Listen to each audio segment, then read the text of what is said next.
100 students I have who come to my academy, I have opportunity to teach close to over 10,000 people. In every 100 students, I see the journey.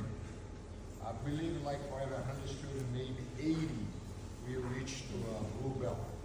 That basically the number I have in my teaching.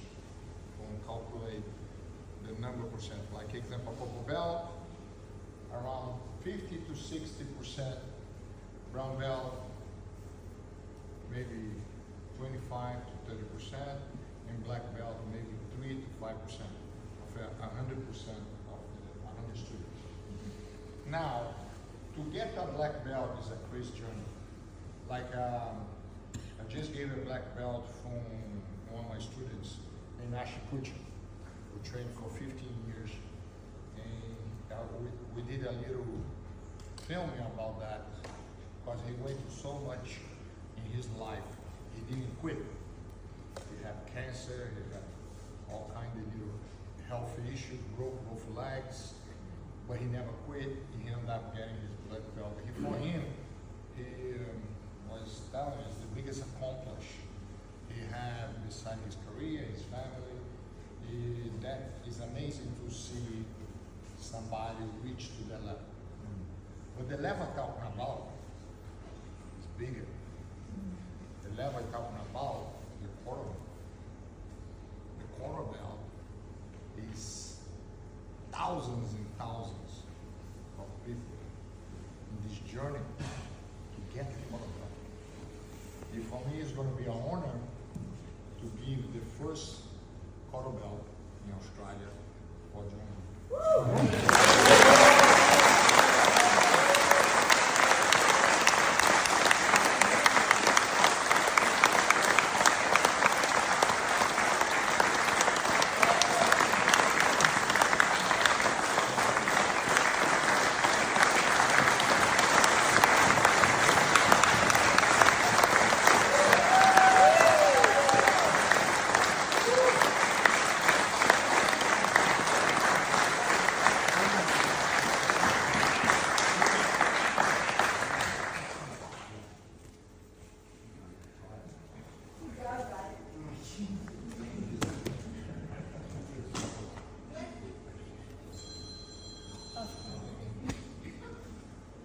What's good about quarter belt is it stripes, right?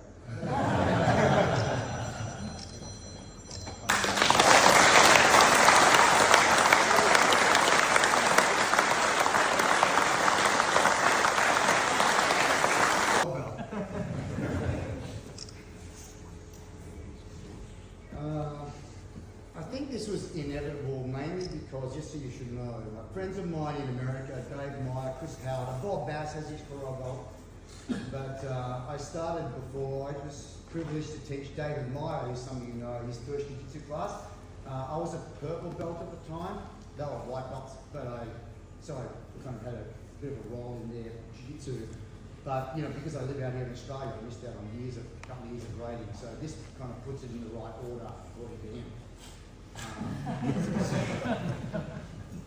But a belt's just an odometer, right? I mean, it's just cotton and polyester, and we all know that. We've got to do the work, we've got to get on the mat. And it's kind of like an odometer in the car. The car's got to do the driving, and the odometer just measures it. Same thing with this. My great, I think, achievement was not dying. That's all you've got to do. And keep training, of course, but we don't have to we don't train based on mood. Mood is for lovers. We train for the same reason we clean our teeth. It just becomes a part of our habit. We wake up, it's Tuesday, it's Monday, it's Wednesday. We go to the mat and we train. Feelings go to one side. 90% of the time we really feel like it. Sometimes we don't feel like it because you need a hip replacement next week. But I still want to do it. I may as well smash my hip try. I'll get a new one next week. It'll be good. Next month. I figured out the math only because of my weird OCDness, but I'm 25,000 days old. in 3.5 weeks' time. And I've taught 31,000 classes, so I feel happy about that. Teaching more classes than I have lived days.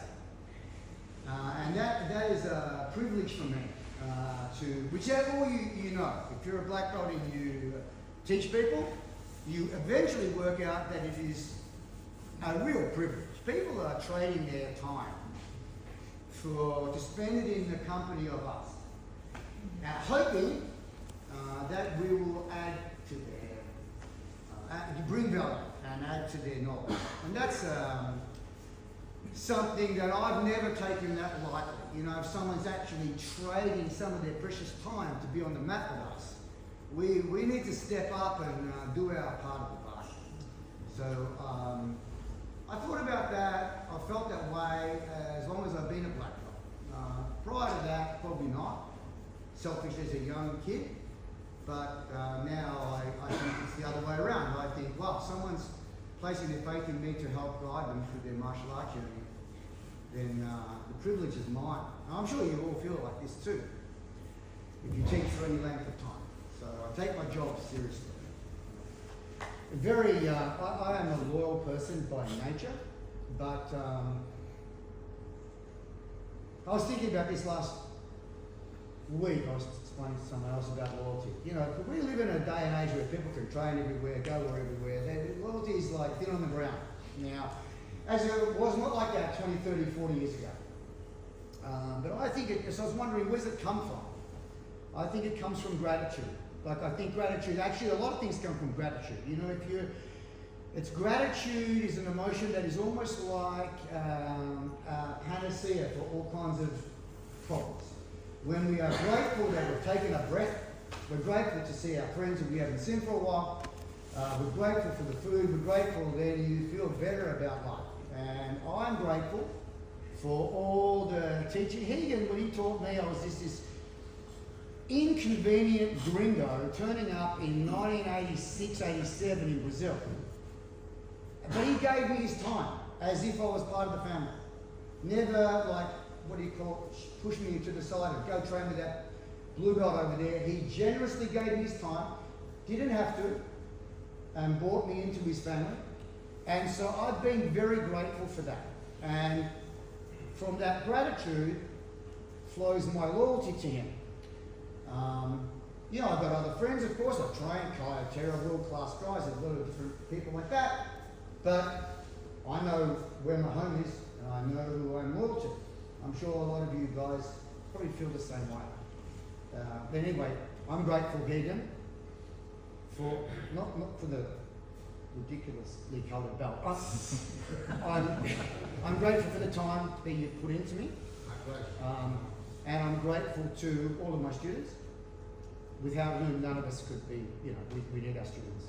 I mean, I don't know who gets the better end of the deal. I think we do, as coaches. I'm grateful to all you today for sharing this moment here with me and with each other. Grateful to my wife, without whom I don't really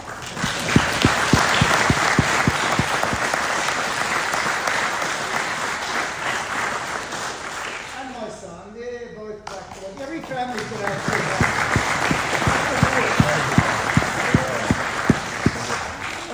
Enough about that. So thank you very much. I really appreciate you being here. I love sharing this with you. It's a special moment for not for me, I guess, but it's more special for Australia.